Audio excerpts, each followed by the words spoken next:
नमस्कार, मी डॉक्टर गौरी साखरे. माझ्या युट्यूब चॅनलवर सगळ्यांचं मनापासून स्वागत. आज भारतीयांविरुद्ध वाढत्या वांशिकतेचा उदय यावरती एक विश्लेषण आपण इथे करणार आहोत. गेल्या काही वर्षांमध्ये विशेषतः अमेरिका आणि पश्चिमेत्य देश तसंच न्यूझीलंड, ऑस्ट्रेलिया यांसारख्या देशांमध्ये भारतीयांच्या विरुद्ध वांशिकतेचा आणि झेनोफोबियामध्ये एक विलक्षणीय वाढ झाल्याचं दिसून येतं. आता झेनोफोबिया म्हणजे काय? तर झेनोफोबिया म्हणजे परदेशी लोकांप्रती किंवा वेगवेगळ्या संस्कृती, वेगवेगळे देश, वेगवेगळ्या जाती किंवा प्रांतातील लोकांच्या प्रती असलेली भीती किंवा तिरस्कार आणि त्यातून निर्माण होणारा द्वेष. या मानसिकतेमध्ये लोकांना त्यांच्या परकीय ओळखी किंवा परराज्यातल्या ओळखी किंवा दुसऱ्या अनोळखी लोकांच्या ओळखी किंवा अनोळखी पार्श्वभूमी यांच्यामुळे नकारात्मक विचार, नकारात्मक भावना आणि मग नकारात्मक वर्तन दिसून येतं. झेनोफोबिया असलेल्या व्यक्तींना इतर देशातील, संस्कृतीतील किंवा वेगळ्या किंवा भिन्न पार्श्वभूमी असलेल्या लोकांबद्दल विश्वासार्हता नसते आणि ते त्यांना आपल्या समाजात परके किंवा मग धोकादायक असं मानतात. तर झेनोफोबिया ही खरं तर एक सामाजिक आणि मानसिक अडचण आहे, कारण यामुळे भेदभाव आणि असहिष्णुता आणि अगदी त्याची पराकोटी झाली की हिंसाचाराच्या घटना सुद्धा घडू शकतात आणि आपण त्या जगभरामध्ये हल्ली होत असताना पाहत आहोत. परदेशामध्ये सुद्धा कामाच्या ठिकाणी होणारे भेदभाव, सोशल मीडियामुळे ट्रोलिंग आणि हिंसक द्वेषपूर्ण गुन्ह्यांपासून भारतीय समुदायाला पूर्वीच्या तुलनेमध्ये आजकाल अधिक आव्हानांना सामोरं जावं लागत आहे. या चिंताजनक प्रवृत्तीमागचं कारण आणि त्याचे परिणाम यावरती आज मी थोडं काही बोलणार आहे. मित्रांनो, अलीकडे अशा काही बातम्या समोर आल्या आहेत की ज्या सांगतात की परदेशामध्ये भारतीयांविरुद्ध द्वेष प्रचंड मोठ्या प्रमाणात वाढत आहे. अमेरिकेच्या कॅलिफोर्निया सिव्हिल राईट डिपार्टमेंटमध्ये यावर्षी झालेल्या एका सर्वेक्षणातून असं स्पष्ट झालं आहे की एखाद्या धर्माविरुद्ध होणाऱ्या द्वेषयुक्त गुन्ह्यांमध्ये ज्यू धर्मीय पहिल्या स्थानावर आहेत, दुसऱ्या स्थानावर हिंदू, तर मुस्लिम धर्मीय हे तिसऱ्या स्थानावर आहेत. एक लक्षात घ्या, हा सर्वे अमेरिकेच्या कॅलिफोर्निया राज्यात झालेला आहे. भारतीयांना अमेरिका आणि इतर काही पश्चिमी देशांमध्ये वर्णद्वेषाचा आजकाल सामना करावा लागत आहे. इंटरनेटवर तुम्हाला अशा अनेक व्हिडिओ सापडतात ज्यामध्ये एखाद्या पाश्चिमात्य व्यक्ती उघडपणे भारतीयांविरुद्ध द्वेषपूर्ण टिप्पणी करताना सहज दिसतो आणि तो त्यांना आउट फ्रॉम माय कंट्री किंवा get out from my country, आपला देश सोडून जाण्याकरता सांगतो. सोशल मीडियामुळे तुम्हाला असे अनेक पेजेस मिळतात तिथे जे भारतीयांची टिंगल करणारे मीम्स पोस्ट करतात. यामध्ये भारतीयांची खिल्ली उडवली जाते.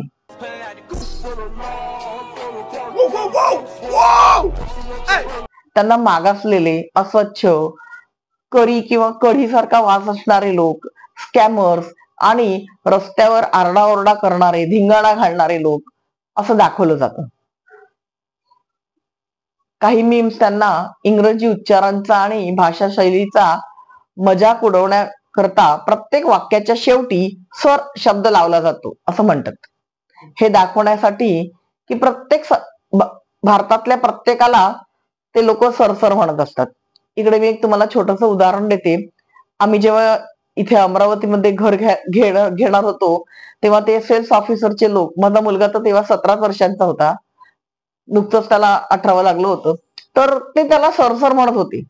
तर मी त्यांना म्हटलं पण की काय हा प्रकार आहे, हा छोटासा आहे, तुम्ही एवढे मोठे आहात, सर.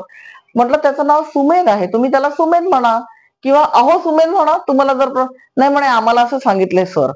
तर मी त्यांनाही सांगितलं की सर ही इंग्लंडमध्ये एक पदवी आहे. जसं आपल्याकडे पद्मश्री, पद्मभूषण, पद्मविभूषण अशा ज्या काही पदव्या दिल्या जातात, तसं तिथे लॉर्ड, सर या पदव्या दिल्या जातात. आणि मग त्या लोकांना तिथले लोक सर असं म्हणतात. पण आपल्याला एक सवय झालेली आहे, कोणालाही आपण सर म्हणतो, अगदी कोणालाही. तर त्या त्या चुकीचं आहे आणि मग ती आपल्याला सवय होऊन जाते की सर म्हणायचं. आणि त्या लोकांना त्या गोष्टी आवडत नाही. तिथे आपल्या बॉसला सुद्धा त्याच्या नावाने किंवा फॉर एक्झाम्पल मिस्टर सुमेध किंवा मिस्टर जोसेफ, मिस्टर जॉन असं म्हटलं जातं. जॉन सर, सुमेध सर हे असले प्रकार तिकडे नसतात. तर असं या मीम्स मध्ये भारतीयांना पजित नावानं हाक मारली जाते. You're a biological weapon in this country. Hey, Pajit. Pajit, you're a खरं तर मी बोलायला नको, पण जसं आपण सुद्धा काळ्या लोकांना निगर किंवा निग्रो असं म्हणतो, त्याप्रमाणे तिथे भारतातल्या लोकांना पजित म्हटलं जातं. तर पजित हा एक द्वेषपूर्ण शब्द आहे. पजित हा शब्द खरं तर भारतीय नावाचं विटंबन आहे. भारतातून जगामधील अनेक देशांमध्ये अनेक लोकांनी स्थलांतर केलेलं आहे आणि त्यामध्ये बहुतेक पंजाब, हरियाणा या राज्यामधना खूप लोक गेलेले आहेत. आणि या राज्यातल्या लोकांच्या नावाच्या शेवटी जित हा शब्द असतो. त्यामुळे पजित हा शब्द या लोकांनी तिथून घेतलेला आहे आणि जो आपल्याला द्वेषपूर्ण वाटतो किंवा आपल्याला अपमानास्पद वाटतो.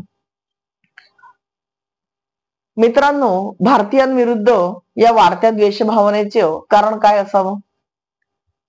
कारण काही काळ मागे जाऊन जर आपण भूतकाळाकडे पाहिलं तर पाश्चिमात्य देशांमध्ये भारतीयांवर वर्णद्वेष होण्याच्या घटना अगदी नगण्य ऐकायला मिळत होत्या. भारतीयांचा तिथे सन्मान केला जात होता. भारतीय संस्कृती, संस्कार, भारतीय लोक, भारतातलं जेवण यांच्याबद्दल त्यांच्या मनामध्ये आदर होता.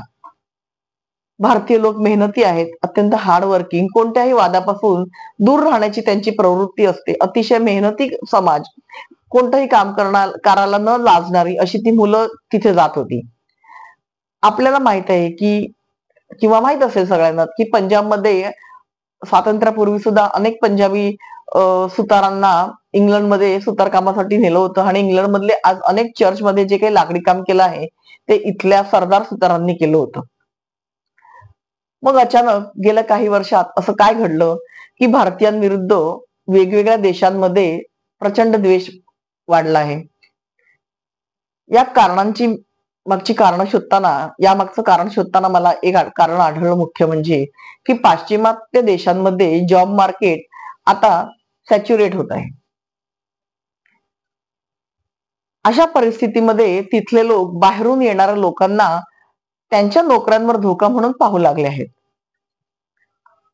आता पहा, आज आपण आपल्या महाराष्ट्रात सुद्धा या परिस्थितीचा सगळेजण सामना करत आहोत. थोडस विषयांतर होईल.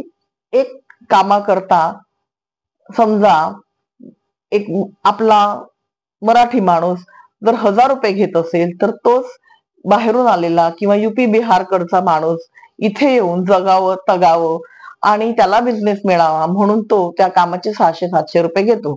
आणि मग आपणही स्वस्त मित्र म्हणून आपल्या माणसाला सोडून त्याच्याकडनं ते काम करून घेतो, कारण आपले पण 200-400 रुपये वाचणार असतात. पण असो, तो काही आजचा आपला विषय नाही. आपले भारतीय लोक जेव्हा बाहेरच्या देशात जातात तेव्हा तिथे ते खूप मेहनत करतात आणि मेहनत करतात म्हणूनच ते तिथपर्यंत पोहोचलेले असतात. कारण त्यांना प्रचंड प्रयत्नानंतर ती संधी मिळालेली असते आणि त्या संधीचा त्यांना फायदा घ्यायचा असतो आणि ती त्यांना गमवायची सुद्धा नसते. यात अगदी शालेय जीवनानंतरच्या कॉलेज जीवनापासून ते प्रचंड अभ्यास करतात. तिथून ते परदेशामध्ये नोकरी मिळवण्याकरता प्रचंड प्रयत्न करतात. आज जवळपास सगळ्याच पाश्चिमात्य देशांमध्ये अगदी लो लेवल जॉब पासून ते हाय लेवल जॉब पर्यंत भारतीयांची उपस्थिती आपल्याला प्रकर्षाने जाणवते. इतकंच नव्हे तर 2023 मध्ये युएस मध्ये झालेल्या एका सर्वेक्षणात असं आढळलं की भारतीय हा युएस मधील सर्वाधिक कमाई करणारा एथनिक ग्रुप आहे, किंवा आपण असे म्हणू शकतो की भारतीय वंशाचे लोक हे युएस मध्ये सर्वात जास्त कमाई करणारे लोक आहेत. जगातील अनेक मोठ्या मल्टीनॅशनल कंपन्यांचे सीईओ हे भारतीय मूळ वंशाचे आहेत. जसं तर सुंदर पिच्ची विचार करा, जर दुसऱ्या देशातील लोक या नोकऱ्या बळकवतात असं त्यांना वाटतं, आपल्यालाच आपल्या देशाच्या राजकारणात हस्तक्षेप करतात असं जेव्हा वाटतं, जसं आपल्याला वाटतं, तर त्यांना कसं वाटत असेल? आपण हा थोडा विचार करायला पाहिजे. अर्थातच आपल्याला सुद्धा बाहेरून येऊन लोक आपल्यावरती राज्य करतात, आपल्या नोकऱ्या बळकवतात, तेव्हा आपल्या ते जसं आपल्याला आवडत नाही तसं त्यांना सुद्धा आवडत नाही. आता उदाहरण द्यायचं झालं तर कमला हॅरिसन, सुनीता विलियम्स या जन्माने अमेरिकन आहेत. अनेक वर्ष ते तिथेच राहत आहेत. त्यांच्या मागच्या पिढ्या सुद्धा तिथेच राहिलेल्या आहेत. या अमेरिकेच्या त्या कायदेशीर नागरिक सुद्धा आहेत.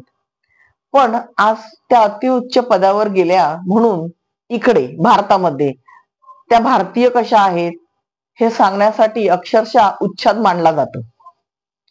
रंगवून रंगवून ते भारतीय असल्याचा दावा केला जातो. आपण पाहत आहोत की अलीकडे काही वर्षांमध्ये भारतीयांचे पश्चिमेकडे स्थलांतर वाढत आहे. विशेषतः पंजाब आणि हरियाणा सारख्या राज्यांमध्ये हे प्रमाण प्रचंड वाढलं आहे. लोक काहीही करून पश्चिमेकडे सेटल होण्याचा प्रयत्न करत आहेत. राहुल गांधींनी काही दिवसांपूर्वी हरियाणामध्ये एक इंटरव्ह्यू घेतला होता. त्यामध्ये तिथल्या मुलांनी सांगितलं की आम्ही 80 शेती विकतो, महिन्याला 2 ते 3% व्याजाने कर्ज घेतो, 80-80 लाख रुपये देऊन आम्ही डंकी मारून परदेशात जायचं.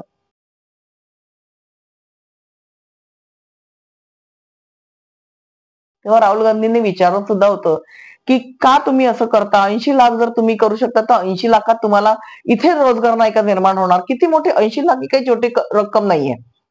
तर तेव्हा त्यांनी सांगितलं की इथे आपण एखादा व्यवसाय जेव्हा करतो तेव्हा इकडचे लोक जातीयता पाहतात, तसंच इथले काही एस्टॅब्लिश विशिष्ट जातीचे विशिष्ट धर्मांचे लोक आहेत, ते दुसऱ्याला व्यवसाय करू देत नाहीत. इथे माझं एक छोटंसं उदाहरण सांगते. खरं तर जे चुकीचं आहे, पण मी सांगते तुम्हाला. मी अमरावतीत आल्यावरती एक कॅफे सुरू केला होता. मी अगदी युरोपियन स्टाईलने कॉफी आणि पिझ्झा आणि सँडविचेस विकायचे तिथे. मी माझा जिथे कॅफे होता त्या रस्त्यावरती एकही कॅफे नव्हता संपूर्ण 10 किलोमीटरच्या परिसरात. मी कॅफे काढल्या माझं बघितलं त्यांनी कॉफी हाऊस मध्ये चांगलं चाललंय. लगेचच माझ्या शेजारी 5-6 दुकानं झाली. एका विशिष्ट समाजाच्या लोकांनी तिथे पैसे इन्व्हेस्ट केले आणि दुकानं काढली. इन्व्हेस्टमेंटचा पर्पज हा त्यांचा व्यवसाय नव्हता, तर मला बुडवणे हे त्यांच्या मागचं इंटेन्शन होतं. मी कोल्ड कॉफी 60 रुपयाला विकायची, त्यांनी लगेच ती 30 रुपयाला विकायला सुरुवात केली. आणि आपली लोक कशी आहेत मराठी, की आपण आपल्या लोकांना मदत करावी म्हणून आपल्याकडे असं काही फंड नसतो किंवा तसं आपल्याला काही सांगितलेले नाही आपल्या लोकांनी किंवा ती आपली मानसिकताही नाही. तर मग तिथे 30-35 रुपयाला मिळायला लागली, त्यामुळे माझे सगळे कस्टमर तिकडे गेले. आणि ते ज्या समाजातनं येतात त्या समाजांमध्ये अशी त्यांची मानसिकता किंवा त्यांची काय म्हणतात त्याला, समाजाची बांधणी अशी आहे की आपल्या समाजात एखाद्या माणसाने नवीन व्यवसाय सुरू केला तर त्या व्यवसायाला प्रोत्साहन देण्याकरता त्यांच्या महिन्याच्या बजेटमध्ये त्यांनी विशेष तरतूद केलेली असते. आणि मग ते त्यांच्याच दुकानात जातात. मग त्यांना कॉफी हवी असो किंवा एखादी वस्तू हवी असो किंवा नसो, समोरच्या आपल्या माणसाचा व्यवसाय चालावा म्हणून त्यांनी तो फंड ठेवलेला असतो. काही दिवसातच माझा कॅफे बंद पडला, मला तो करावा लागला. नंतर त्यांनी सुद्धा आपापले कॅफे बंद केले, तो पुढची गोष्ट आहे. पण ह्या अशा घटना होतात. मग आपल्या मनामध्ये सुद्धा या लोकांबद्दल तिरस्कार निर्माण होतो आणि जो चुकीचा नसतो. तर असं आणि अशा परिस्थितीत आपल्याला तिथल्या जसं वाटतं तसं तिथल्या लोकांना सुद्धा त्यांच्यामध्ये असुरक्षिततेची भावना निर्माण झाली, हे बिलकुल स्वाभाविक आहे. पण ही समस्या फक्त या एका कारणामुळे झाली का किंवा एका कारणामुळेच उद्भवली का? तर नाही. त्यामागे आणखीनही काही कारणं आहेत, ज्यामधलं प्रमुख कारण आहे भारतीयांची वागणूक, आपल्या सवयी. बघा मित्रांनो, जेव्हा आपण कुठे बाहेर जातो तेव्हा आपण एकटे जात नाही. आपण आपल्या सवयी, आपले संस्कार सुद्धा सोबत घेऊन जात असतो. आपल्या सवयी अशा असतात की आपण सर्वसाधारण सगळेच भारतीय आपण वैयक्तिक स्वच्छतेकडे दुर्लक्ष करतो. डिओडोरंट न लावता घराबाहेर पडणे. आता तुम्ही म्हणाल कशाला हवा डिओ? आम्ही रोज साबण लावून स्वच्छ आंघोळ करतो. ते लोक काही रोज आंघोळ नाही करत. ही तुमची पद्धत झाली. तुम्ही ज्या देशात आहात त्या देशातल्या लोकांना असं वाटतं की समोरच्या माणसाला घामाची दुर्गंधी किंवा कपड्यांची दुर्गंधी येऊ नये म्हणून डिओ लावणं अपरिहार्य आहे. आणि तो त्यांचा देश आहे. नेहमी लक्षात ठेवा, तो त्यांचा देश आहे आणि तुम्ही तिथे गेला आहात तेव्हा त्यांना जे काही वाटतं ते तिथे जास्त रास्त ठरतं. दुसरं महत्वाचं कारण म्हणजे सार्वजनिक ठिकाणी स्वच्छतेकडे दुर्लक्ष करणं. सार्वजनिक ठिकाणी मोठमोठ्याने बोलणं हे तर कॉमन आहे. आपल्याकडे तर म्हणजे मी 1975-76 पासून रेल्वेने प्रवास करायचे. मला माहितीये रेल्वेच्या डब्यांमध्ये मोठमोठ्याने भजन लावायचं आणि धांगड धिंगा घालायचा. आणि दुसऱ्याला त्रास हो, कोणी आजारी आहे ते काही पाहिलं जात नाही. मोठमोठ्याने बोलायचं. रस्त्यात सुद्धा फोनवर सुद्धा प्रचंड मोठमोठ्याने बोललं जातं आणि आपण मोठ्याने बोलतो हे खूप गौरवास्पद. ट्रेनमध्ये तुम्ही तर स्टेशन रात्री 3 वाजता येतं, बाकीचे लोक झोपलेले आहेत, पण नाही आलं शेगाव आलंय हे 2 वाजल्यापासून सुरू होतं. अरे पण बाकीच्या लोकांना नाही उतरायचं ना, त्यांना झोपायचं असेल, गपचूप तुम्ही उतरू शकता, तुम्हाला काही बंदी नाहीये. पण नाही, आपण म्हणजे काहीतरी खूप ग्रेट करत आहोत असं दाखवायचं. सगळीकडे नुसता थैथयाट आणि उच्छाद मांडलेला असतो आणि आपण म्हणजे काहीतरी खूप मोठं काहीतरी करत आहोत असं त्याच्यातून दाखवलं जातं. या सगळ्यामुळे इतरांना त्रास होतो त्याची बिलकुलच पर्वा केली जात नाही. ही प्रवृत्ती आहे. कोणत्याही नियम आणि कायद्यांचं पालन केलं जात नाही. आपण भारतात हे रोजच करत असतो. आपल्या दैनंदिन जीवनाचा जणू तो एक भाग झालेला आहे. इथले लोकही त्याला आता सरावलेले आहेत. आता म्हणजे पहिल्यापासूनच सरावलेले आहेत. त्यामुळे आपल्याला कोणी टोकत नाही आणि आपल्यालाही आपण काही खूप वावगो करतो आहे असं काही वाटत नाही. थोडस अजून एक विषयांतर होईल. एक थोडं उदाहरण देते. मागच्या आठवड्यात आमच्या मधल्यावर एक बाई राहतात. ते इंदोरवरून आले आहेत गेल्या वर्षी. त्यांचे काय बारबीर आहे का स्पा वगैरे, त्या स्वतःला म्हणजे अगदी म्हणजे काय अगदी म्हणजे पूर्ण त्याने बिल्डिंग तर अमरावतीच खरेदी केल्यासारखं त्यांचा थाटमाट आहे. मला त्यांच्या थाटमाटाशी काही देणं घेणं आहे. तर त्यांनी एके दिवशी सकाळी 8 वाजता खूप मोठ्या आवाजात होम थिएटरवर त्यांच्या घरात गाणी लावली होती आणि मला मोठ्या आवाजाचा प्रचंड त्रास होतो. मला त्रास आहे आवाजाचा. मी तिला सांगायला गेले की म्हटलं की थोडासा आवाज कमी करा, मला त्रास होतोय. तर मला म्हणाले तुम्हाला त्रास होतो तर तुमच्या दारा खिडक्या लावून घ्या, कानामध्ये बोळे घालून बसा म्हणे. मी काही बोलले नाही, कारण मी अशांशी बोलण्यात काही अर्थच नसतो. थोडक्यात काय तर आपल्यामुळे दुसऱ्याला त्रास होतो आहे किंवा होऊ शकतो आणि तो होऊ नये याची काळजी आपण घ्यायची. ही आपल्या भारतीय लोकांमध्ये प्रवृत्ती किंवा मानसिकताच नाही. मुळात असं काही होतं याची जाणीव आणि लाज तर नाहीच, हेच खरं आहे. सोशल मॅनर्स म्हणजे कुठेही थुंकणे, कुठे रस्त्यावर कचरा फेकायचं, गाडीतून कचरा मोठ्या मोठ्या आपल्या देशातही टोयॅटो, लंबोर्गिनी सारख्या गाड्यांमधनं लोक फिरतात, खिडकीची काच शांतपणे खाली करताना पटकन कचरा फेकतात, थुकतात, रॅश ड्रायव्हिंग करतात. त्यांना वाटतं बापरे आमच्याकडे 50 लाखाची गाडी आहे, वडिलांच्या पैशांनी घेतली आहे, माझा बाप म्हणजे खूप काहीतरी मोठा. हॉर्न वाजवत फिरायचं. समोरचा 1 सेकंद जरी थांबला तरी मोठ्या मोठ्याने हॉर्न वाजवायचा गाडीमध्ये त्याच्या मागे. म्हणजे त्याला असं जसं काही अपमानच करायचं, चल चल निघ चालता हो, अशा पद्धतीने त्या हॉर्नचा एक टोन असतो. किंवा गाडीमध्ये स्वतःच्या गाडीमध्ये मोठ्याने म्युझिक वाजवायचं. ट्रॅफिक मध्ये लग्नाच्या वराती काढायचा आणि 4 तास ट्रॅफिक अडकवून राहिला तरी चालेल, पण यांना नाचायला लागतं तिकडे. या सगळ्या गोष्टी भारतामध्ये सर्वसामान्य मानल्या जातात आणि नवीन झालेला श्रीमंत, नव्याने श्रीमंत झालेल्या, ज्यांच्याकडे फारसा कष्ट न करता ज्यांच्याकडे पैसा आलेला आहे, ज्यांना पैशाची कदर नाही, ते लोक हे सगळं करत असतात. त्यांना ते मजा वाटते. आमच्या इकडे अमरावतीत दारामध्ये रस्त्यामध्ये 4-4 दिवस लग्नाचे मांडव, बारशाचे मांडव घालून रस्ता पब्लिक सार्वजनिक रस्ता बंद केला जातो. दोन्ही बाजूला बंगले असतात आणि मध्ये एक 20-30 फुटाची 40 फुटाची जी जागा असते रस्त्याची, तिथे पूर्ण मांडव घालून तो रस्ता बंद केला जातो. आणि आपण जर त्या रस्त्याने गेले तर सरळ सांगतात दुसऱ्या रस्त्याने जायला काय झालं होतं तुम्हाला, आणि आपल्याला जा विचारतात. थोडक्यात काय तर समाजाचं भान न ठेवणं यात आपल्याला काही वावगं वाटत नाही. पण परदेशामध्ये त्या लोकांना हे सगळं मान्य नसतं. सोशल मीडियावर अनेक इन्फ्लुएन्सर्स जे परदेशात स्थायिक आहेत ते असे सांगतात की परदेशामध्ये राहणाऱ्या भारतीयांमध्ये अशा प्रकारचं बेजबाबदार वर्तन दिसून यायला लागले. हे प्रकार सध्या अधिकाधिक वाढत आहेत. सतत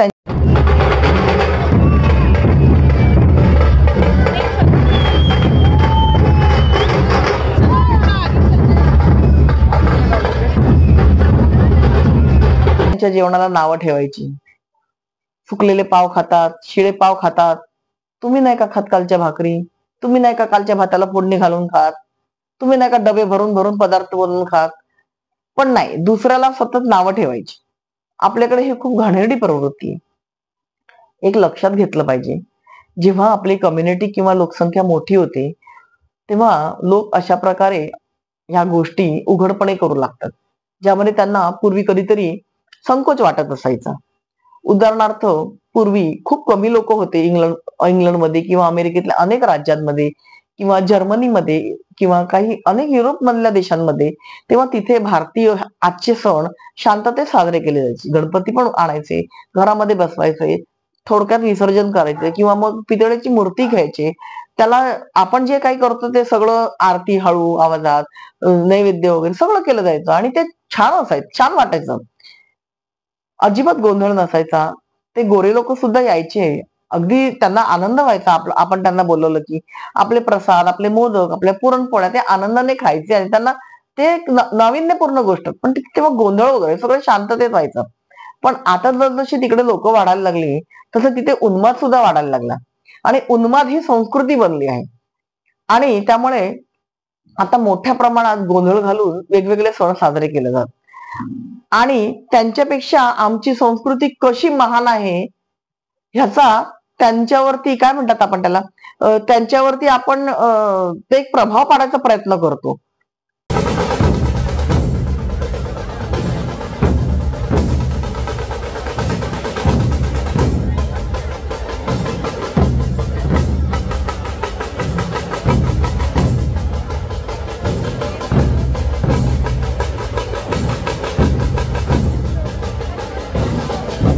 मग तिथल्या रस्त्यांवर काष्टाची साडी नेसून शॉपिंग काय करायची, तिथल्या चर्चमध्ये जायचे काष्टे साड्या नेसून. अरे इथे नेसा ना, तुमची जी काय तुम्हाला इथलं पटलं नाही किंवा तुमची इथे पोट भरत नव्हती म्हणून तिकडे गेलात ना, मग त्यांच्यासारखं राहा. त्यांचं तुम्हाला पटलं होतं म्हणून तिकडे गेलात.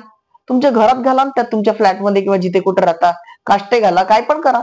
पण तुमच्याकडे उद्या एखाद्या देशातले लोक आले प्रचंड आदिवासी आणि ते रस्त्याने नागडे फिरले किंवा ते समजा एखाद्या अशा आयलंड वरचे लोक आले, तुम्हाला आवडणार आहे का?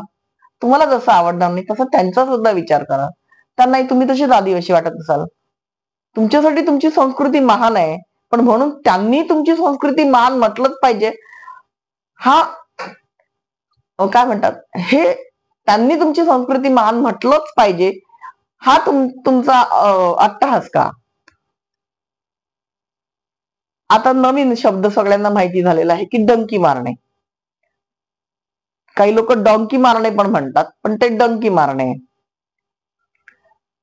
हा एक महत्वाचा मुद्दा आहे. बेकायदेशीर स्थलांतर करणे, ज्याला डंकी मारणे म्हटलं जातं, हे सुद्धा तिथल्या लोकांच्या आपल्याविषयीच्या रागाचं एक महत्वाचं कारण आहे.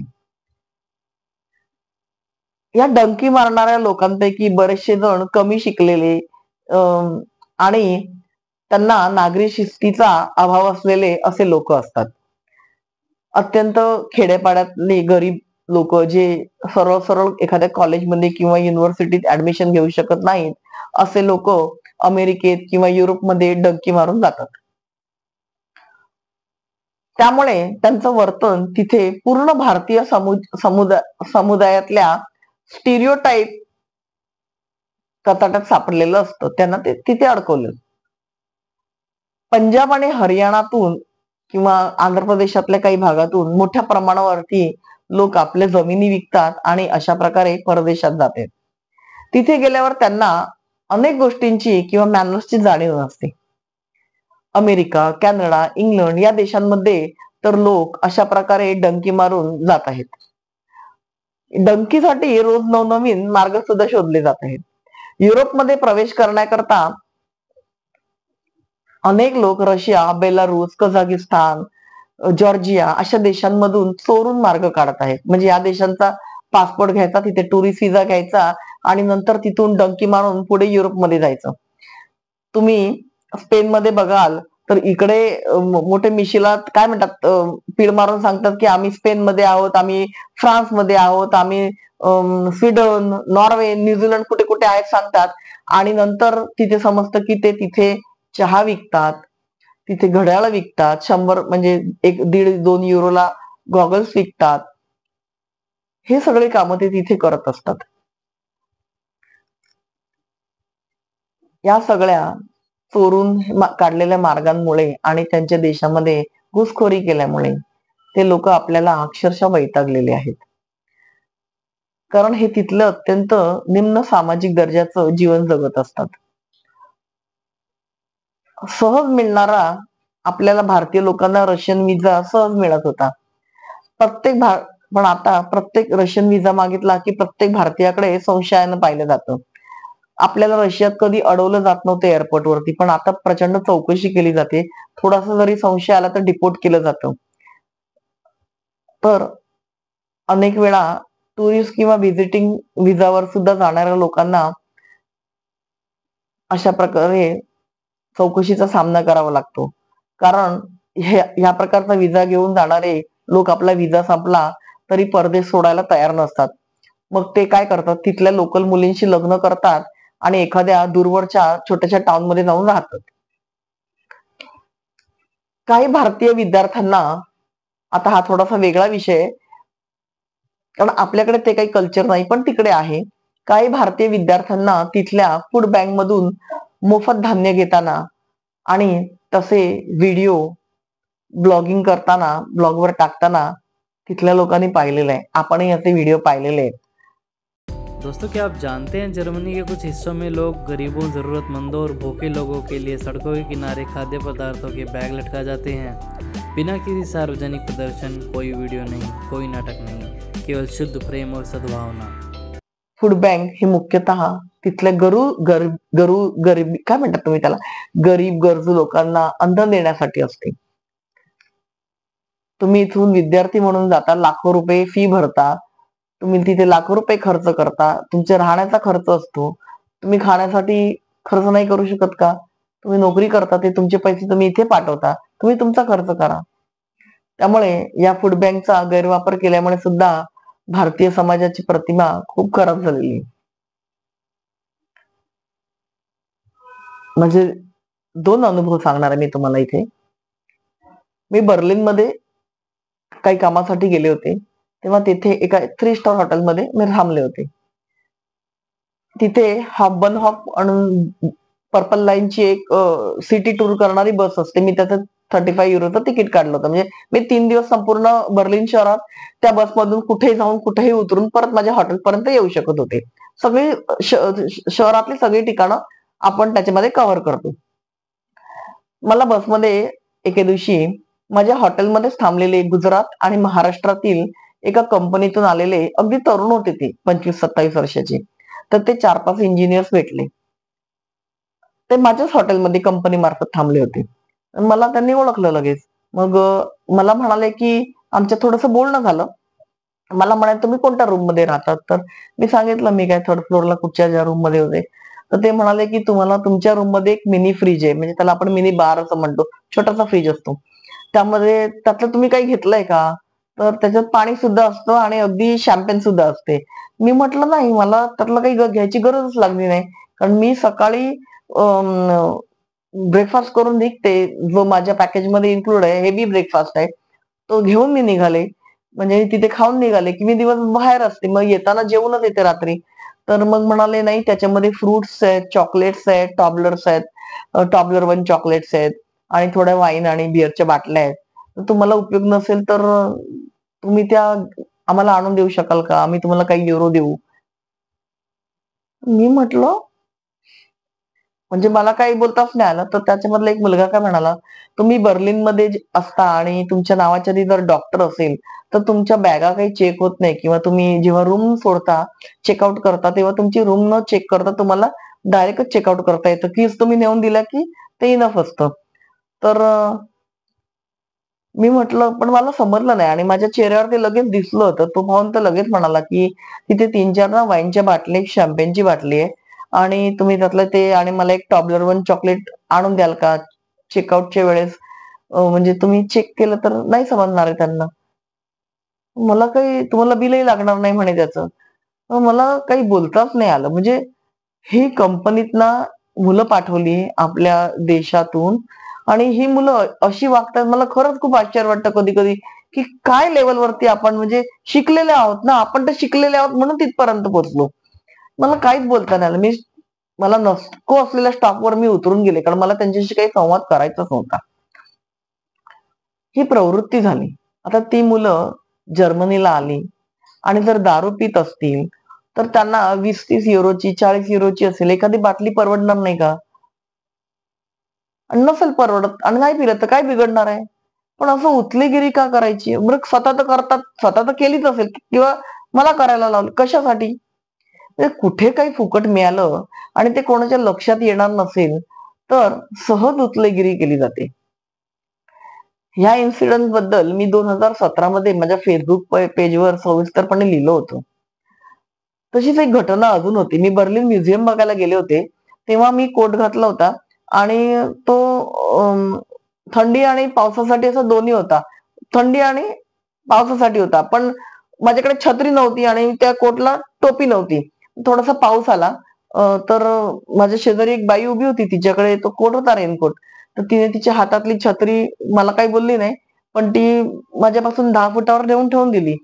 माझ्या लक्षात नाही आलं हिने असं का केलं. पण काही क्षणानंतर माझ्या लक्षात आलं, की तिथे लोकं बोलून दाखवत नाही, की "हे घे, तू लाव" वगैरे असं काही पद्धत नसते. तिने ती ठेवली मग आणि ती निघून गेली. मग माझ्या लक्षात आलं, की तिने ती मला माझ्यासाठी दिली आहे. मग मी ती छत्री वापरली. थोडा पाऊस होता 2 तास काय ते तेवढा पुरती वापरली आणि मी ती घेऊन नाही आले किंवा मी माझ्या घरी नाही नेली किंवा भारतातही नाही आणली. खूप सुंदर छोटीशी ट्रिपल फोल्डिंगची छत्री होती. असेल 10-15 युरोला काय असेल ती. पण मी ती घरी नाही आणली किंवा मग माझं जेव्हा काम झालं, तेव्हा मी ते म्युझियम मध्येच ठेवून दिली. या छोट्या-छोट्या गोष्टीतनं ना तुमचे आणि तुमच्या देशाचे संस्कार समजत असतात. असू दे. दुसरं एक, आपण विमान प्रवासात फुकट मिळतो म्हणून विनाकारण खाद्यपदार्थ सुद्धा घेतले जातात. हॉटेलमध्ये शॅम्पू, केसाचे कंगवे, हेअर ऑइल, टूथब्रश, कधी-कधी रूममध्ये ठेवलेल्या स्लीपर रोज उचलून आणायची आपल्याकडे प्रचंड सर्वसामान्य मानसिकता आहे. यामध्ये आपण काही चुकीचं करतो असं इथल्या लोकांना अजिबात वाटत नाही. तर आपण हॉटेलचं भाडं भरतो, त्यामध्ये या सगळ्या वस्तूंचा समावेश आहे आणि त्यामुळे आपला त्याच्यावर अधिकार आहे असंच आपल्याला वाटतं. आपल्याकडे तर मी हॉटेलमध्ये मॅनेजर म्हणून काम केलेलं आहे. आपल्याकडे तर हॉटेलमध्ये खाल्ल्यावरती लक्ष नसेल तर 2-4 चांगले स्टीलचे चमचे ढापायची सर्वसामान्य चांगल्या-चांगल्या कारमधनं आलेल्या लोकांना सुद्धा सवय आहे. त्यामुळे इथल्या लोकांबद्दल खूप बोलायची गरज नाही. सगळ्यांना सगळं माहिती आहे. फेक स्कॅम्स आणि कॉल्स आणि आंतरराष्ट्रीय प्रतिमा. भारतामधून येणाऱ्या फेक स्कॅम्स कॉलमुळे आपल्या देशाच्या आंतरराष्ट्रीय पातळीवर प्रचंड बदनामी झालेली आहे. कोलकाता, दिल्ली आणि राजस्थानातील काही भाग हे स्कॅम कॉल सेंटर्सचं प्रचंड मोठं केंद्र बनलेलं आहे. या कॉल्समुळे परदेशातील वृद्ध व्यक्ती या कॉल्समधून परदेशामधल्या एकाकी वृद्ध व्यक्तींना शोधून काढून फसवून त्यांची प्रचंड प्रमाणात आर्थिक फसवणूक केली जाते. आता अजून एक म्हणजे सोशल मीडियाचा परिणाम. सोशल मीडियामुळे आपल्या देशातील काही गोष्टी जसं की अनहायजेनिक स्ट्रीट फूड अत्यंत गलिच्छ पद्धतीने काही ठिकाणी स्ट्रीट फूड केलं जातं. मी हे नाही म्हणत की सगळं स्ट्रीट फूड खराब आहे किंवा मी कधी खाल्लेलंच नाही असं काही नाही. सगळेजण स्ट्रीट फूड खातात आणि जगभरात खातात. तर आंतरराष्ट्रीय स्तरावर या गलिच्छपणे बनवलेल्या स्ट्रीट फूडच्या व्हिडिओज पोचलेले आहेत. त्यामुळे या गोष्टींमुळे तिथल्या लोकांमध्ये भारतीयांच्या बद्दल एक नकारात्मक धारणा झालेली आहे. त्यांना वाटतं की अख्ख्या भारतातच अशा पद्धतीने पाय घालून केलेले पाव, गलिच्छ पद्धतीने केलेल्या पाणीपुरीच्या पुऱ्या, घाणेरड्या पद्धतीने केलेले काय म्हणतात वडे हात एवढ्या मोठे मोठे हात घालून फेटलेलं इडलीचं पीठ, ह्या ज्या काही सगळ्या गोष्टी आहेत त्या सगळीकडे सगळ्या पोचलेल्या आहेत. तर त्यांना असं वाटतं की भारतीय लोक हे असेच आहेत. आपल्या प्रतिमेचं नुकसान करणाऱ्या गोष्टी आहेत त्यावर एक दृष्टी शेक टाकूया. या सगळ्या गोष्टी आपली जगामधील प्रतिभा खराब करण्याकरता पुरेशा आहेत. इंटरनेटमुळे आपल्या देशाच्या वेस्ट मॅनेजमेंटची अवस्था सगळ्या जगापर्यंत पोहोचलेली आहे. सार्वजनिक ठिकाणी रस्त्याच्या कडेला प्रचंड प्रमाणात कचरा पडलेला असतो, जो आपल्या दृष्टीने सामान्य गोष्ट आहे, म्हणजे आपल्याला त्याची सवयच आहे. अनेक ठिकाणी तर इतकी दुर्गंधी असते, पण तरीही लोक त्याच्या आजूबाजूने निर्धास्तपणे जात असतात, तिथे राहत असतात. मी पहिल्यांदाच गेली नालासोपारामध्ये. मी गेल्या वर्षी नालासोपारामध्ये गेली होती. मला ईस्ट वरून वेस्ट वर यायचं होतं, तर मी त्या हायवेतून रिक्षा पकडली ईस्टला, आणि वेस्ट स्टेशनला वेस्ट पर्यंत येईपर्यंत मी जी काही दुर्गंधी सहन केली आहे, तशी दुर्गंधी तर मी कधी धारावीतही पाहिली नाही. पण तिथे लोक कसे राहत होते, कसे जगत होते, जी काही मी ती भयानकता अनुभवली ती मलाच माहिती. मी पुन्हा काही त्या रोडने जाण्याची हिंमत करू शकत नाही. आणि त्यात सुद्धा फूड स्टॉल्स लागलेले असतात. लोक त्या गटाराच्या बाजूला निर्धास्तपणे आनंदाने ते फूड एन्जॉय करतात, त्याचा स्वाद घेतात, आणि त्या गटाराच्या दुर्गंधीकडे किंवा त्या घाणीच्या दुर्गंधीकडे लक्ष न देता हे सगळं सरेआम चालू असतं.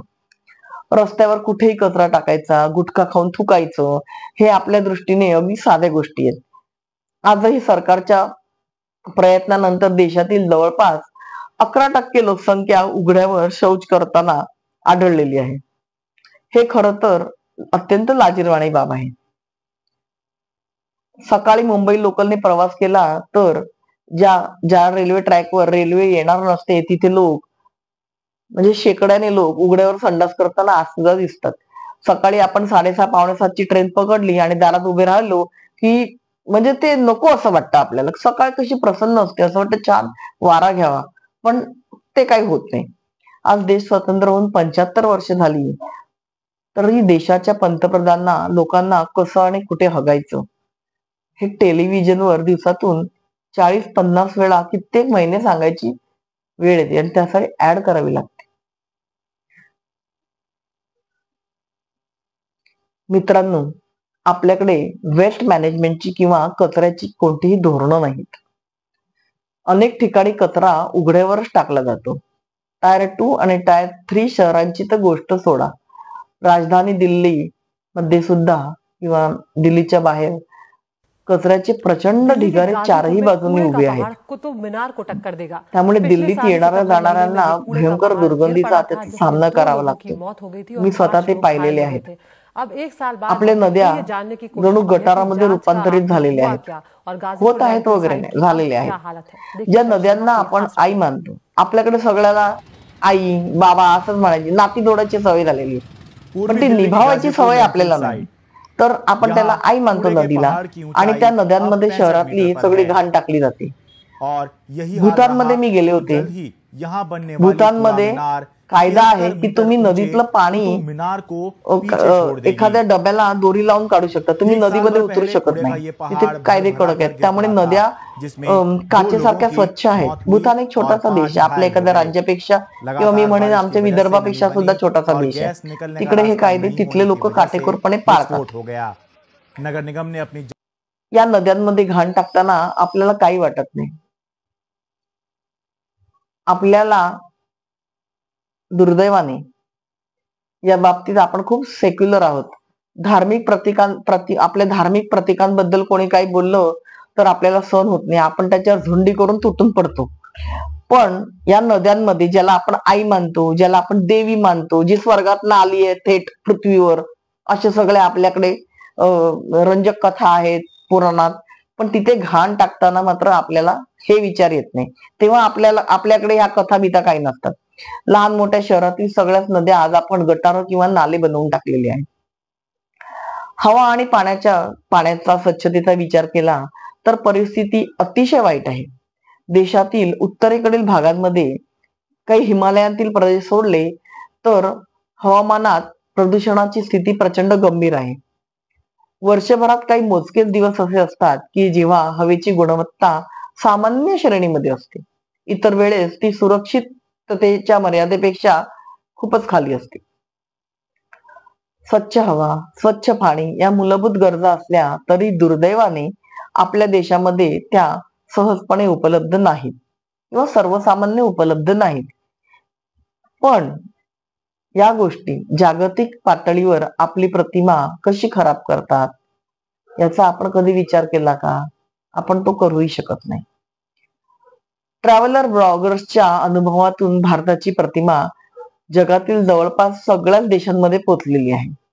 आजकाल अनेक ट्रॅव्हल ब्लॉगर्स जगभरामध्ये प्रवास करतात. आपले लोक जगात जातात तसे जगातले लोक सुद्धा भारतामध्ये वेगवेगळ्या राज्यांमध्ये छोट्या मोठ्या खेड्यांमध्ये सुद्धा जात आहेत आणि आपले अनुभव तिथल्या सोशल मीडियावरती ते शेअर करतात.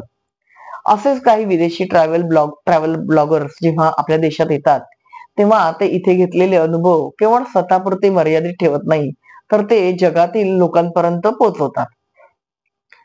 हे ब्लॉगर्स केवळ आपल्या देशातील परिस्थिती मांडत नाही तर त्याच्यासोबत त्यांच्याशी घडलेल्या फसवणुकी आणि वाईट वागणुकीबद्दल सुद्धा ते लोकांना सांगत असतात. अनेक पर्यटन स्थळांवरती गोऱ्या कातडीच्या विदेशी लोकांना चालते फिरते रोख वॉलेट समजलं जातं आणि त्यांना वेगवेगळ्या प्रकारे फसवण्याचा प्रयत्न केला जातो. कधी कधी एखाद्या महिला प्रवासीला घेरून तिच्यासोबत सेल्फी काढण्याचा प्रयत्न केला जातो, कधी त्यांना स्पर्श करण्याचा प्रयत्न केला जातो, कधी त्यांचे केस ओढले जातात. अत्यंत चुकीचं आणि अपमानास्पद आहे. नुसतं परदेशी म्हणून नाही तर स्त्री म्हणून सुद्धा ते एक गुन्हाच आहे तो, स्त्रियांशी अशी छेड काढणं हा. ह्या सगळ्या गोष्टी जेव्हा सोशल मीडियातून त्यांच्या देशापर्यंत पोहोचतात तेव्हा विचार करा त्या लोकांना आपल्या लोकांबद्दल किंवा आपल्या देशातील आपल्या संस्कृतीबद्दल जी खूप आपण महान आहे असं सांगतो, काय वाटत असेल? खरं वाटत असेल का त्यांना? देशांतर्गत भेदभाव आणि त्याचे परिणाम. फक्त परदेशी लोकांसोबतच नव्हे तर आपल्या देशातील लोकांशी आपलं वागणं काही योग्य नसतं. आपण आपल्या सोबत राहणाऱ्यांसोबत वंशभेदाची तक्रार करतो, रेसिझम करत असतो.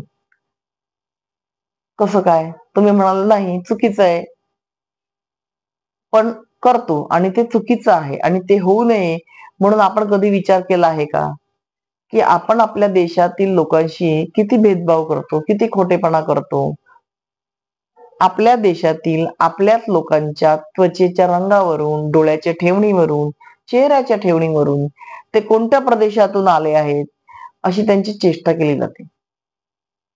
उदाहरणार्थ भैया, बिहारी हा शब्द आपण सर्रास वापरतो. बिहारमधून ते लोक स्थलांतरित झालेले असतात. त्या मजुरांचा भैया म्हणून अपमान केला जातो. भैया म्हणजे भाऊ हा शब्द जरी असला तरी इथे तो अपमानास्पद वापरला जातो. ईशान्येकडच्या भारतातून आलेल्या लोकांना चायनीज, चिनामका अशा प्रकारे त्यांची नावं ठेवून टेहाळणी केली जाते. त्यांच्या डोळ्यावरून म्हटलं जातं की इनकी आंखें हमारी आंखें जितनी बंद होतीये इतनी उनकी खुली रहती वगैरे काय जे काय सोशल मीडियावरती जो काय अनुवाद चालू असतो ते आपल्याला सगळ्यांना माहिती आहे. हे दुसऱ्याच्या बाबतीत झालं. आपण आपल्यासारख्या दिसणाऱ्या आपल्या लोकांनाही सोडत नाही. जातीपातीच्या नावाखाली मोठ्या प्रमाणावर भेदभाव केला जातो. आजही देशामध्ये शेकडो दलित अत्याचाराच्या घटना नोंदवल्या जातात. न नोंदवणाऱ्या घटनांबाबत इथे आपण बोलायचंच नाही. आणि या न नोंदवलेल्या घटनांव्यतिरिक्त अजून किती घटना घडत असतील त्याची केवळ कल्पनाच केलेली बरी. जर या सगळ्या गोष्टीचा अंदाज घ्यायचा असेल तर आपल्या आसपासच्या एखाद्या निम्न स्तरामधल्या व्यक्तीशी बोलून बघायचं. तुम्हाला नक्की सांगेल की त्याच्या जीवनात किती वेळा हे अत्याचार त्याने काही न बोलता सहन केले आहेत, किती वेळा त्याचा अपमान केला आहे आणि त्याने त्याची कधीही तक्रार सुद्धा केली नाही. जर प्रत्येक निम्न स्तरातल्या प्रत्येकाने जर ठरवलं की माझ्या दिवसातून जेवढा वेळा अपमान झाला त्या प्रत्येक अपमानाची मी तक्रार केली पाहिजे तर तक्रार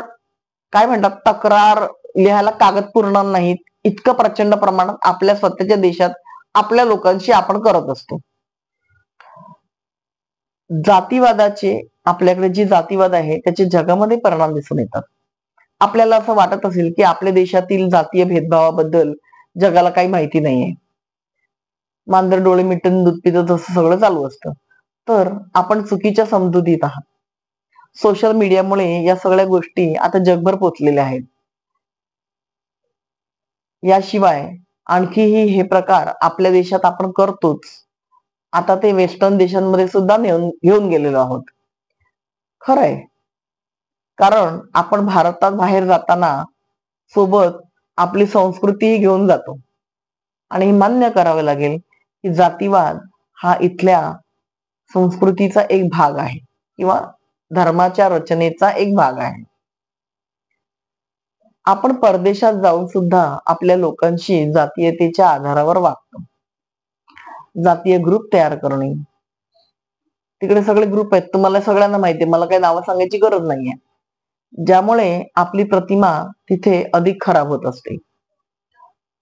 अमेरिकेत झालेल्या एका सर्व्हेमध्ये हे समोर आलं आहे की तिथे राहणाऱ्या सो कॉल्ड दलित समुदायातील 67% लोकांनी हे मान्य केलं आहे की त्यांना त्यांच्या कार्यस्थळी जातीवादावर आधारित छळाचा सामना केला जातो, भारतात नव्हे तर परदेशात.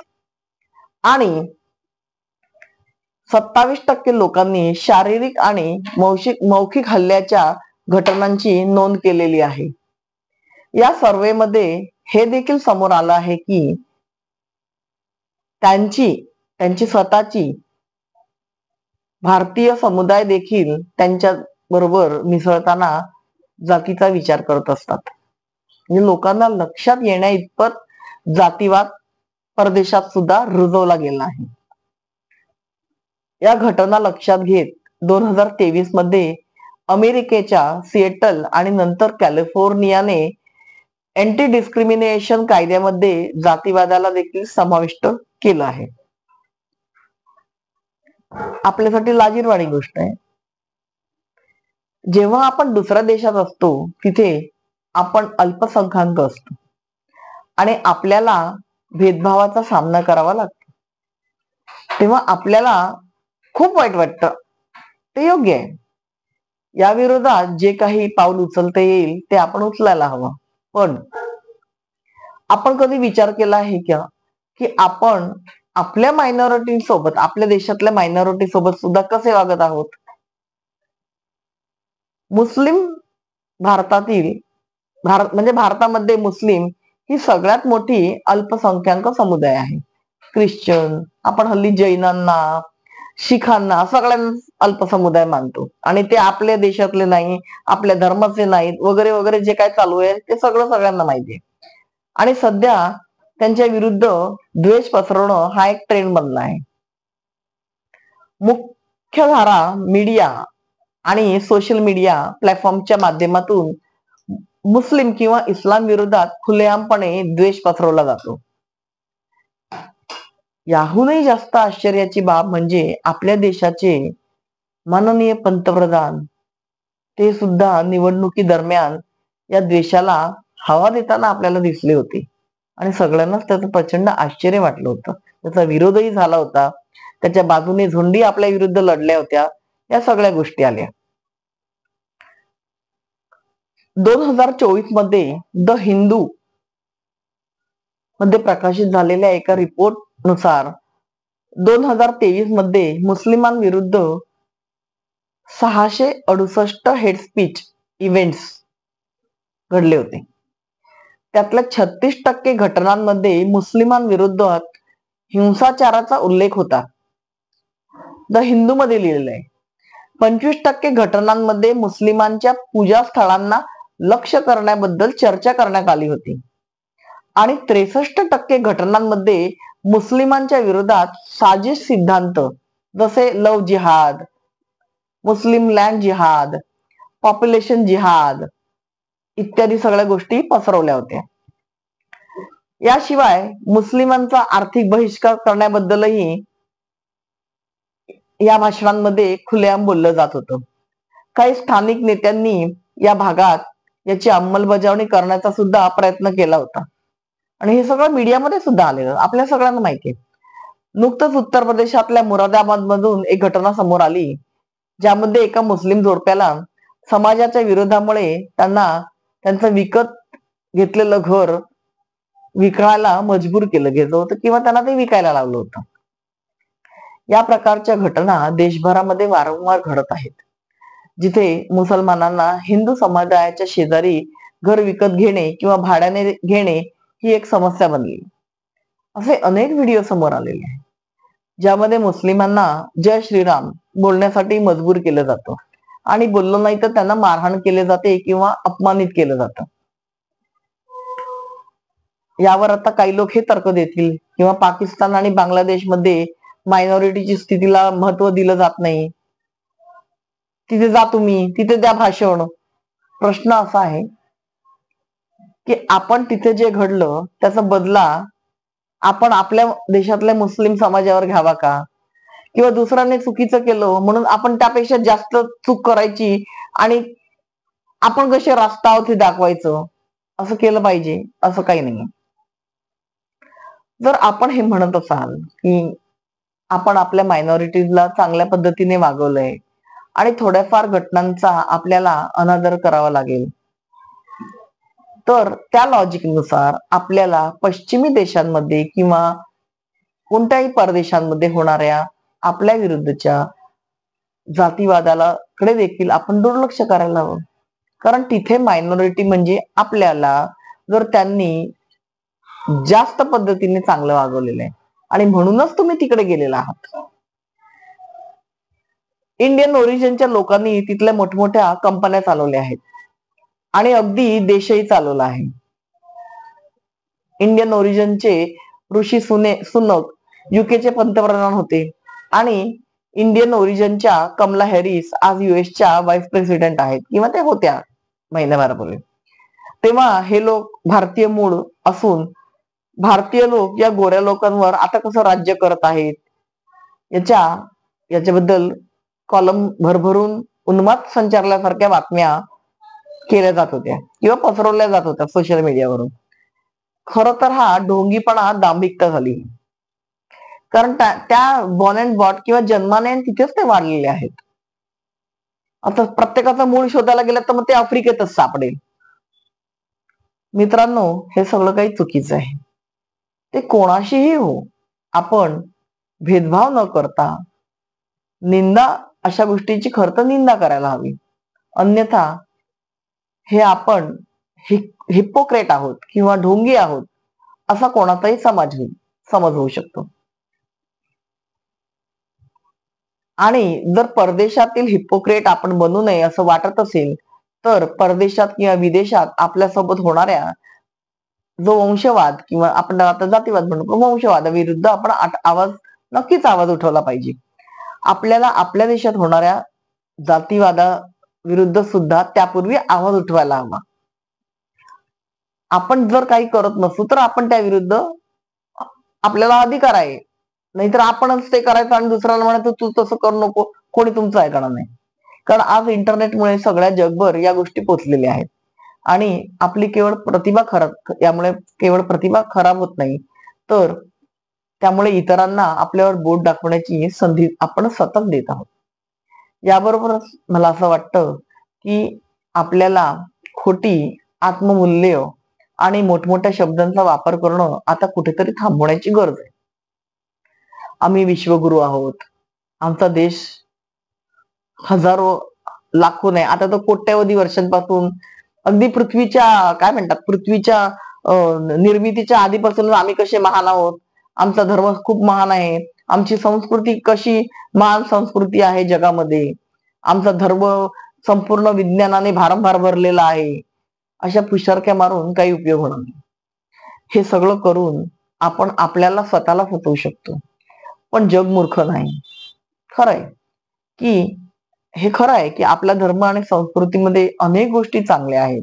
आपल्याकडचा योगशास्त्र, आयुर्वेद याच्यामध्ये प्रचंड आजार किंवा मानसिक आजार, शारीरिक आजार यावरती काय म्हणतो आपण त्याला, यावरती कंट्रोल करण्याची ताकद आहे. अनेक आजार आपण आयुर्वेदाने फक्त दूर करू शकतो. हे सगळं खरं आहे, पण या सगळ्या चांगल्या गोष्टी आहेत. आपल्या संस्कृतीत, आपल्या धर्मामध्ये खूप चांगल्या शिकवणी आहेत. फक्त त्याचा डंका वाजवून तुमची दांभिकता आणि खोटारडेपणा या गोष्टी दूर होऊ शकत नाही. हा खोटेपणा आपली प्रतिमा जागतिक स्तरावर खराब करत आहे. कारण तुम्ही सांगता वेगळं, तुमच्या कथा पौराणिक वगैरे, आणि तुम्ही वागता वेगळं. याच्यामध्ये प्रचंड तफावत आहे. जगभरातील लोक आपलं बोलण्याआधी आपलं वर्तन पाहत असतात. उच्च आदर्शवादी गोष्टी बोलून किंवा पुराणातल्या कथा सांगून सांगून त्या लोकांच्या मनात बिंबवून आजचं आपला खोटेपणा, आपला घाणेरडापणा, आपलं समाजाचं नसलेलं भान हे काही लपवता येत नाही. तुमचं वर्तन तुमच्याबद्दल सगळं काही सांगत असतं. मित्रांनो, मला अशा आशा आहे की मी जे काही सांगितलं आहे ते कोणाला दुखवण्याचं अजिबात हेतू नाही. हे तुम्हाला समजलं असेल. आपल्यासोबत होणारा रंग आणि वंशवाद हा चुकीचाच आहे. त्याची निंदा करणे गरज आहे. त्याला विरोध करण्याची, त्याला थांबवण्याची, त्या थांबवण्यासाठी जे काही होऊ शकतं ते सगळ्यांनी मिळून करणं आवश्यक आहे. आणि ते वेगवेगळ्या पातळ्यांवर केलं जात आहे. अनेक लोक सोशल मीडियावर अशा पोस्टचा विरोध करत आहेत आणि अशा पेजेसला सुद्धा विरोध करत आहेत. तसेच पश्चिमी देशांमध्ये राहणारी इंडियन कम्युनिटी देखील तिथल्या अधिकाऱ्यांवर आज दबाव आणत आहे आणि अशा प्रकारच्या घटनांना आळा बसावा किंवा या घटना थांबाव्यात म्हणून प्रयत्न सुरू आहेत. पण यासोबतच आपल्याला स्वतःवर देखील काम करावं लागणार आहे. आपल्याला आपली वर्तणूक सुधारावी लागणार आहे. अशा लोकांना थांबवायला लागेल की ज्यामुळे आपली प्रतिमा खराब होत आहे. एक गोष्ट लक्षात ठेवा, प्रतिमा खराब होण्यास वेळ लागत नाही, पण ती प्रतिमा पुन्हा बनवायला काही वर्ष किंवा काही शतकं सुद्धा लागू शकतात. मित्रांनो, माझ्या चॅनलचे सदस्य आणि सपोर्टर्स यांचे प्रचंड आभार, ज्यांच्या समर्थनामुळे मी हा कंटेंट तुमच्यापर्यंत पोहोचवू शकले. तुम्ही देखील या चॅनलला समर्थन देऊ शकत असाल तर याबद्दल सगळी माहिती तुम्ही तुमच्या डिस्क्रिप्शन मध्ये तुम्हाला मिळेलच. असाच एखादा नवीन व्हिडिओ घेऊन पुन्हा भेटू. तोपर्यंत नमस्कार.